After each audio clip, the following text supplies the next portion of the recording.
আমরা চাই যারা আছেন ক্ষমা চেয়ে আপনারা ভালো হয়ে যান, শান্তিপূর্ণভাবে দেশে থাকেন। কোনো ধরনের বিশৃঙ্খলা করা থাকলে বিপ্লবী ছাত্র জনতা এবং সরকার মিলে আপনাদের বিরুদ্ধে ব্যবস্থা নেবে।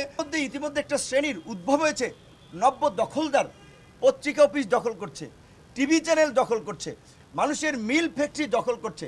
এই দখলদারদের বিরুদ্ধে শক্ত পদক্ষেপ নিতে হবে এবং এই সাধারণ ছাত্র জনতা যেমনিভাবে গণঅভ্যুত্থান ঘটিয়েছে, অন্তর্বর্তী সরকার গঠন করেছে, এই অন্তর্বর্তীকালীন সরকারকে সব ধরনের সহযোগিতা করবে এবং আমরা এই দখলদারি, লুটপাট এবং এই নৈরাজ্যের বিরুদ্ধে সেটা তাদেরকে আমরা জানিয়েছি পরিষ্কারভাবে। গত 15 বছরে যেভাবে দলীয়করণ করা হয়েছে, কাজেই সেখানে যদি দলবাজদেরকে চাকরিচ্যুত না করা হয়, ব্যবস্থা না নেওয়া হয়, তাহলে কিন্তু পুলিশের মধ্যে এই অস্থিরতা চলতে থাকবে।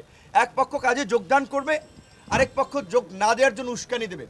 এমনকি আমরা পুলিশের মনোবল বৃদ্ধির জন্য আমরা একটা প্রস্তাব করেছি যে ঝুঁকিপূর্ণ এলাকাগুলোতে পুলিশের সাথে অন্তত 10 সদস্যের একটা সেনা টিম মোতায়েন করা।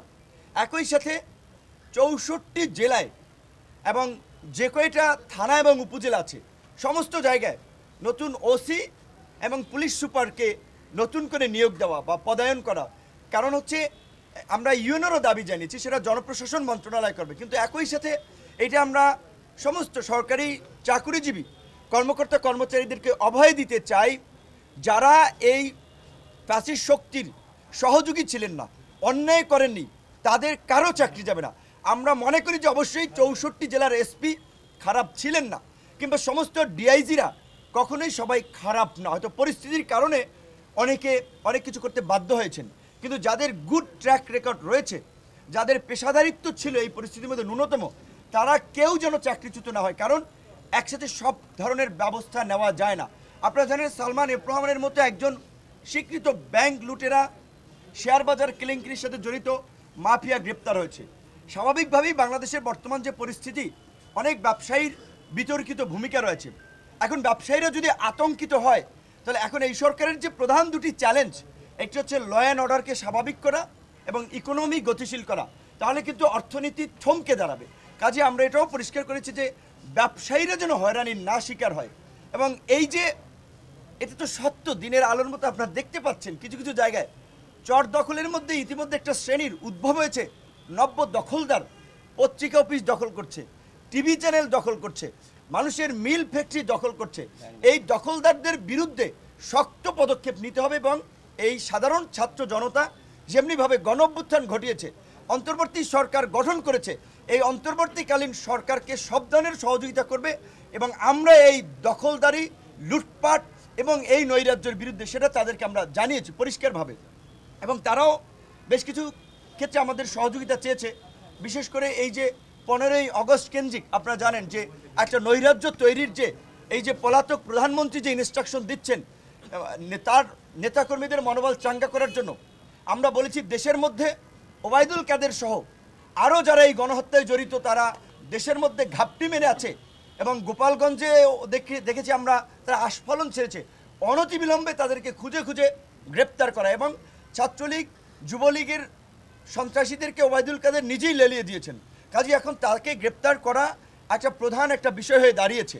তাকে গ্রেপ্তার করলে অনেক কিছু বের হয়ে আসবে। পাশাপাশি ছাত্রলীগ যুবলীগ যেহেতু এই আন্দোলনে ভায়োলেন্স করেছে, সরাসরি গুলি চালিয়েছে এবং ষষ্ঠ উপদেষ্টা মহোদয় নিজেই বলেছেন তিনি আপনার 7.6 mm গুলি তিনি বিডিআর সদস্যের এই আপনার সিনাতে দেখেছেন। তো কাজে এই যে চিহ্নিত অস্ত্রধারী সন্ত্রাসীদেরকে অনতিবিলম্বে গ্রেপ্তার করা, সকল ধরনের অবৈধ এবং বৈধ অস্ত্র জমা নেওয়া এবং এই সন্ত্রাসী কর্মকাণ্ডের জন্য রাজনৈতিক দলকে নিষিদ্ধ, সেটা নির্বাহী আদেশ কিংবা আপনার নির্বাচন কমিশন অনেক নিয়ম নীতির মধ্যে দিয়ে হবে, কিন্তু ছাত্রলীগ যুবলীগকে সন্ত্রাসী সংগঠন হিসেবে চিহ্নিত করে স্বরাষ্ট্র মন্ত্রণালয়ে প্রজ্ঞাপন দিতে পারে, আমরা তার কাছে সেটি দাবি জানিয়েছি। পাশাপাশি তিনি আমাদের কাছে অনুরোধ জানিয়েছেন, আহ্বান জানিয়েছেন, দেশবাসীর প্রতি আহ্বান জানিয়েছেন আমাদের মাধ্যমে ল অ্যান্ড অর্ডারকে স্বাভাবিক করতে পুলিশ প্রশাসনকে সব ধরনের সহযোগিতা করতে। কোথাও যদি কোনো চিহ্নিত সন্ত্রাসী নৈরাজ্যকারী কোনো অবস্থান করে থাকে আমাদেরকে তথ্য দেবেন। তার ব্যক্তিগত নাম্বার, তার কর্মকর্তাদের নাম্বার আমাদেরকে দিয়ে দিয়েছে। তারা পরিষ্কারভাবেই বলে দিয়েছে আমরা তাদের তথ্য দেওয়া মাত্রই তাদের বিরুদ্ধে পদক্ষেপ নেওয়া হবে। সর্বশেষ যেই কথা, এই যে একটা সরকার গঠিত হয়েছে, এখনও আমাদের অনেক ঝুঁকি রয়েছে, আশঙ্কা রয়েছে।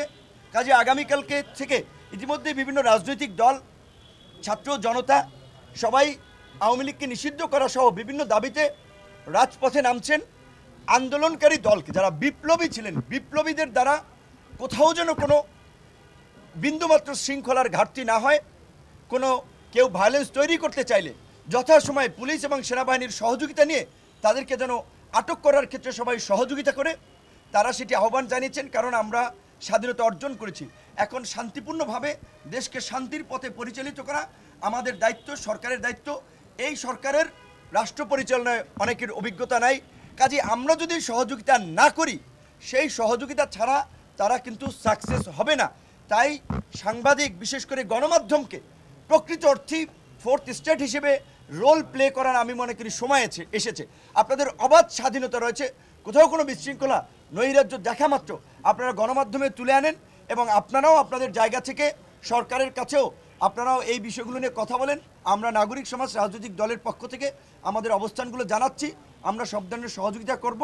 সবাইকে শান্তিপূর্ণভাবে কর্মসূচি পালনের আহ্বান জানিয়ে আওয়ামী লীগের প্রতি, ছাত্রলীগ, যুবলীগের প্রতি যারা দেশে আছেন তাদের প্রতি একটা আহ্বান রাখতে চাই যে আমরা আপনাদেরকে গত 4-5 বছর ধরে বলছিলাম যে শেখ হাসিনা পালিয়ে যাবে, ওবায়দুল কাদের, সালমান, এফ রহমানরা হয়তো আফগানিস্তানের মতো প্লেনের চাকা ধরে পালাতে পারবে, আপনাদেরকে এই দেশে থাকতে হবে।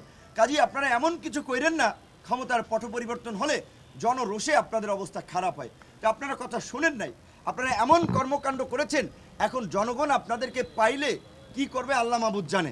তো সেই জায়গা থেকে আপনারা এইটুকু বলবো, আপনাদের প্রধান নেত্রী পালিয়ে গিয়েছেন, আপনাদের কারো কথা ভাবেন নাই। প্রধান সেই নেত্রীর ছেলে, তিনি বলেছেন যে তিনি কোনো পার্টির কথা, দলের কথা ভাবছেন না, তিনি তার মা, তার পরিবারের কথা ভাবছেন।